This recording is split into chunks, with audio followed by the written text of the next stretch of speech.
About 2 years ago, I was in Thailand. It was just after the great Indian Ocean tsunami that had shaken half the world and killed thousands of people. But despite the horror and the danger, there was some kind of fascination that drew me to that part of the world. Some need to face a giant much bigger than myself and try to understand it, try to reason with it, even try to control it.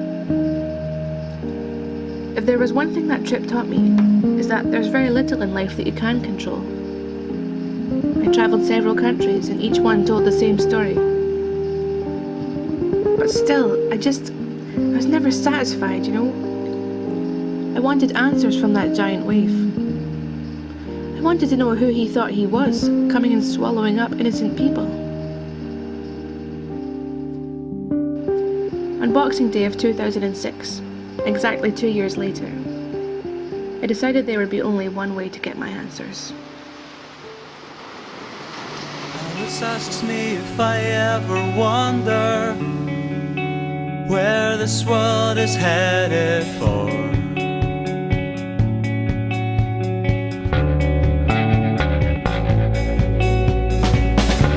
I look to the sky and say nothing. There's got to be something up there. Look at the world, it's beautiful. Look at the people, they do ugly things. Look into eyes and see hunger. We are all hungry for something.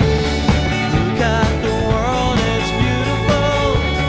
Look at the people, they do ugly things. Look into eyes and see hunger. We are all hungry for different things.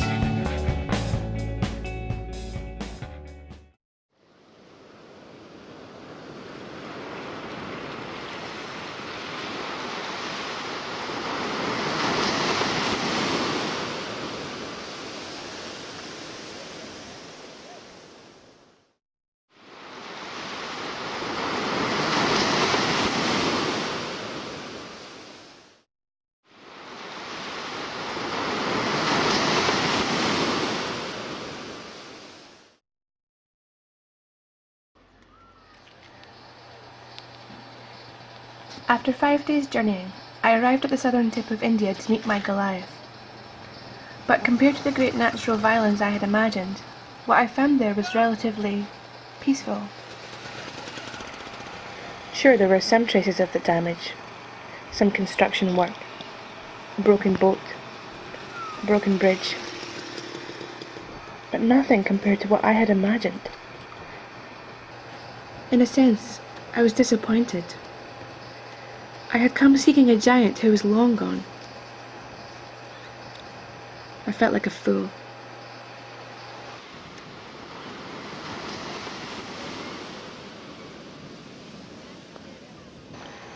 That evening I was sitting on the beach, ready to just give up searching. But then the tide brought me somewhere completely unexpected.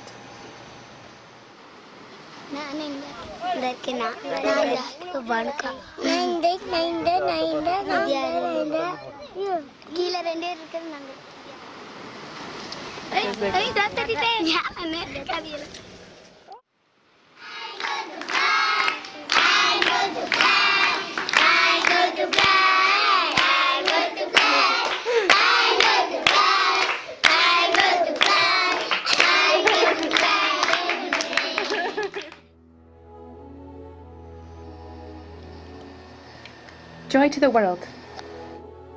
That's the name of this place. I had been staying with a family in South India, a minister called John Kumar and his family. The Kumars had welcomed me into their home and had been helping me to visit the tsunami-affected areas. They had welcomed me with unforgettable warmth. On my second day there, John brought me to a house where his mother-in-law was caring for 32 orphan children. I found out that the Kumars had been supporting orphans for over 10 years now.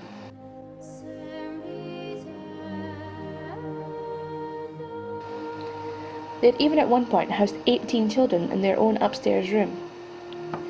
Now they had effectively adopted 32 extra children into their own family. The children were living in a concrete room, all the family could afford, and sleeping on mats on the floor, which was still a step up from their previous conditions of living on the street. But they weren't welcomed by their neighbours. They weren't even allowed to use the toilet by their landlord. The family had been struggling month after month for 10 years for the sake of a few pounds to feed these children and care for them.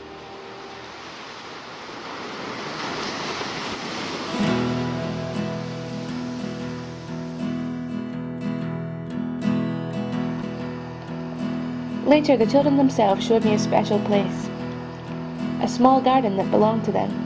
It had been given to them by John's mother. John shared his vision of seeing a permanent home built there, a place where the kids would never have to leave again, where they could have their own beds, their own kitchen, grow their own food. It was pretty simple, really, and it would all cost less than just 1 year of my university course in Scotland.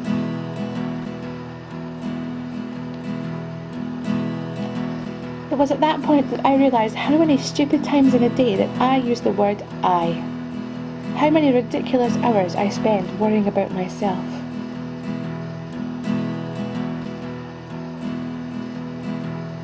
So what was I going to do? Keep worrying about the past? Or try to help these particular kids build a future? It's about time for me to forget myself completely. Like a bright sun glows with a light, you know. Can the flowers show the lion told? The stars shine high, they shine like your eyes. Far away and so to the sun we'll go.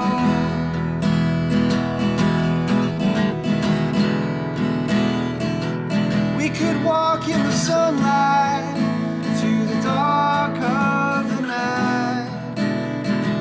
We could watch as the sun comes up to the sun of the morning light. Let's walk all day